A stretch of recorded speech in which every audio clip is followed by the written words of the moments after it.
Hoje o especialista fala sobre uma nova infração na área ambiental que pode ser aplicada a quem não cumpre uma punição após ser penalizado pelos órgãos fiscalizadores. Ou seja, o infrator, você produtor rural, pode ser duplamente multado.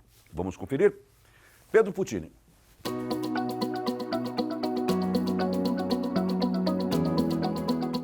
Saudações, de volta com o Direito Agrário. Vamos falar sobre mais um alerta da legislação com relação às novidades que estão acontecendo nas infrações ambientais. Vamos falar do risco de punição em dobro na recuperação ambiental. Bom, com a edição do Decreto 12189 de 2024, surgiu uma nova infração administrativa na área ambiental, que é o artigo 83B, que foi incluído para punir quem não cumpre obrigações ambientais depois de uma infração ambiental. Ou seja, mesmo depois de ter sido multado por um dano ambiental, quem não fizer aquilo que foi exigido, como recuperar uma área degradada, pagar, demolição de construções irregulares e outras penalidades, pode ser autuado novamente.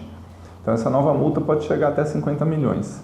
A proposta, na teoria, pode até fazer sentido, garantir que as obrigações ambientais sejam levadas a sério, mas na prática a medida também carrega alguns problemas jurídicos e riscos concretos de injustiça, especialmente para quem tenta se adequar. A começar pela forma como essa nova infração foi criada. Aqui no Brasil, quem define obrigações é a lei. A lei, no sentido jurídico, é aquela que passa pelo Congresso Nacional. E o decreto, como nesse caso, é um instrumento do Poder Executivo usado só para regulamentar aquilo que já está previsto em lei. Quando um decreto cria um tipo de infração por conta própria, ele ultrapassa esse limite. É aí que mora o problema. Esse artigo 83B, ele não tem uma previsão direta em nenhuma lei aprovada pelo Legislativo. Ele foi incluído por regulamento e isso pode ser considerado inconstitucional. E além do vício jurídico, também tem o problema do lado prático, né? Muitas vezes o cumprimento das obrigações que são impostas pelos órgãos ambientais não depende só da boa vontade do produtor. Existem alguns fatores técnicos, climáticos, burocráticos que podem dificultar ou atrasar esse processo de recuperação. Por exemplo, se uma área degradada, que precisa ser recuperada com espécies nativas, se o plano não for executado no prazo e ocorrer uma seca prolongada, falta de mudas ou outros fatores, já seria possível aplicar uma nova multa com relação a esse artigo. Então, outro caso comum são as construções antigas em áreas de preservação permanente. Em muitos municípios, benfeitorias consolidadas há muito tempo são alvo de exigência de demolição, sem qualquer análise técnica de áreas consolidadas, enfim. Quem não cumprir essa ordem de demolição pode ser penalizado novamente, mesmo que esteja tentando regularizar ou comprovar a legalidade da obra. Então eu cito como exemplo uma pressão que teve em cidades pesqueiras no Mato Grosso do Sul, nas margens do rio Aquidauana e outros distritos próximos, né, Dois Irmãos do Buriti, Camisão, Piraputanga, em alguns casos onde os proprietários provaram a consolidação das benfeitorias e outros, sem assistência jurídica, acabaram sendo obrigados a demolir os ranchos, né? Mas enfim, também tem situações envolvendo compromissos ambientais em que a quebra de uma dessas cláusulas, desses compromissos ambientais com os órgãos de fiscalização pode ser usada como base para essa nova autuação, essa nova penalidade.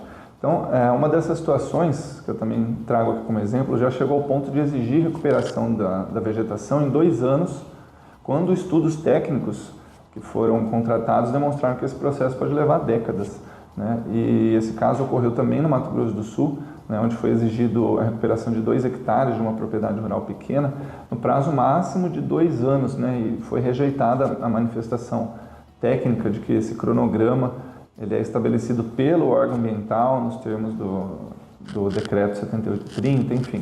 E aí era dito que esse prazo de 20 anos da lei seria uma estipulação máxima, não sendo definido de forma absoluta, né? Então, enfim, foi apresentado um parecer técnico fundamentado, referenciado, acompanhado ali de pareceres de fundamentação da área técnica, não só jurídica, né? Ressaltando que essa vegetação secundária teria toda uma complexidade climática, de solo, biodiversidade e algumas outras variações, mostrando que a recuperação da área de cerrado em 2 anos é pouco.